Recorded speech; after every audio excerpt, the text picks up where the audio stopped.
everybody, and welcome back to Maximalist Workshop. This is not one of my planned videos. I was actually hoping to release a full review of the FL Sun S1 sometime this weekend. That's still on my calendar, but we'll see how it goes. I wanted to follow up, however, on the Sovol SV08 situation first, because I got some new information that I thought I should share as soon as possible, so that folks who are making purchasing decisions and folks who are discussing these issues online will have all the information they might want to consider. This new update is toward the end of the video. I don't quite know how the chapters thing works on YouTube. I'll figure it out for future videos, but in the meantime, I'll make it super obvious in case you're just scrolling through. You'll see it. For anybody who hasn't seen my previous videos on this issue with the SV08, they are linked in the description below. As a quick recap,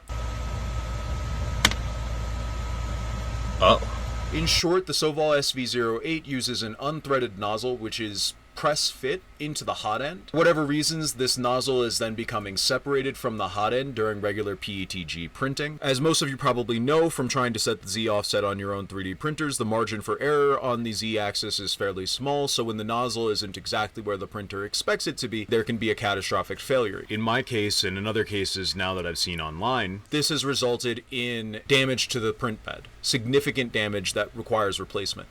In some lucky cases, it looks like this failure is happening far enough into the print where it doesn't cause any damage to the rest of the printer, but it does still cause the print to fail and still requires a nozzle replacement afterward. It's possible that this is being caused by thermal expansion, as the nozzle heats up to temperatures that are a little higher than what we would normally use for PLA.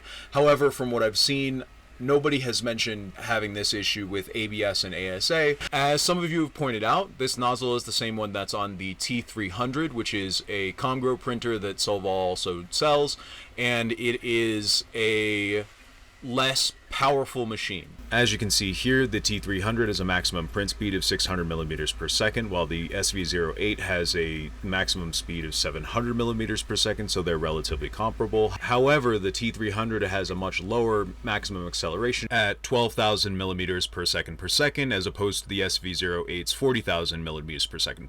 Having a higher overall acceleration means that the Sovol SV08 spends a lot more time at top speed than the T300 does in theory. So it's possible that the overall amount of pressure that's being placed on the nozzle by the SV08 is higher than the T300 as it tries to push more plastic.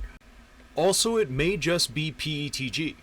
I'm not a material scientist, but it's certainly possible that PETG has properties which cause it to build up with a greater amount of pressure before being extruded from the nozzle. I haven't heard anything about nozzle separation with ASA, ABS, PC, nylon, etc. If you have any experience with this happening with ABS or ASA, please let me know in the comments. It would be super helpful to know that, because that means that it's not something that's unique to PETG, which is what it seems like so far. And although not many people are printing with those materials since the enclosure hasn't been made available yet, if it turns out it is only PETG, it's relatively good news for anyone who is still a beginner and would be spending most of their time printing in PLA anyway, or users of more advanced materials, people who are making functional parts out of things like ASA, ABS, nylon, etc. That said, especially since the enclosures are not available yet, it seems like PETG is something that a lot of us will want to print with if we don't want to print with PLA. Whether we want something that's going to print a little bit more transparent, something that's going to be waterproof ultimately, or something that's a little bit more heat resistant. However, at least in the short term, I won't be printing in PETG. I'm going to stick to PLA. I mean, for now, it'll be my Gridfinity factory. There are some people who have come out with mods to allow for the SV08 to work with other hot ends. For example, the Revo hot end. Those mods are super cool. They're super early, and they're a great example for why I'm going to keep this printer, and why probably in a year it's going to be one of my daily drivers. The community that's behind Voron, and the community that I think might build up around this printer, is going to come up with some really cool stuff for it. When I followed up with Sovol, I responded to their email back to me, letting me know that they would give me a new hot end. They agreed to send me a new bed. By the time I had confirmed my address, they had already sent both the hot end and the bed, and gave me the tracking information. So all that stuff is on the way. Honestly, this is the best and smoothest experience I've ever had with a 3D printing company. The only company that has been as smooth as this, or even smoother, has been FL Sun. FL Sun? Full Sun? Oh man, I hope it's full sun. And then I just haven't had to contact Bamboo Lab. Like, that just hasn't happened. Now comes the important part, and the reason why I decided to make this video. When I reached out to Sovol about my SV08, they also gave me a few updates on what's going on their end. I'm gonna throw a big breaking news banner up at the top just because I think it's fun.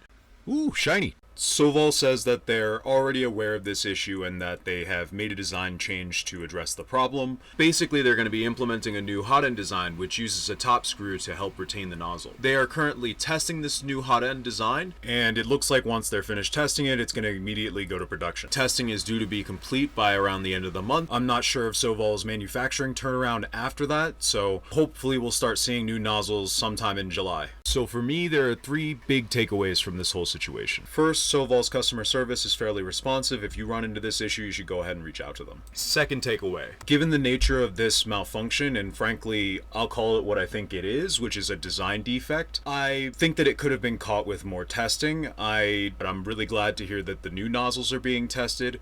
I am interested to see where we go from here, but of course I've been burned before by Creality, so I don't know that a new nozzle will necessarily be the last new nozzle. And I don't know when consumers will have them in hand so that we don't have to keep contacting Sovol when there is a failure. It would be good.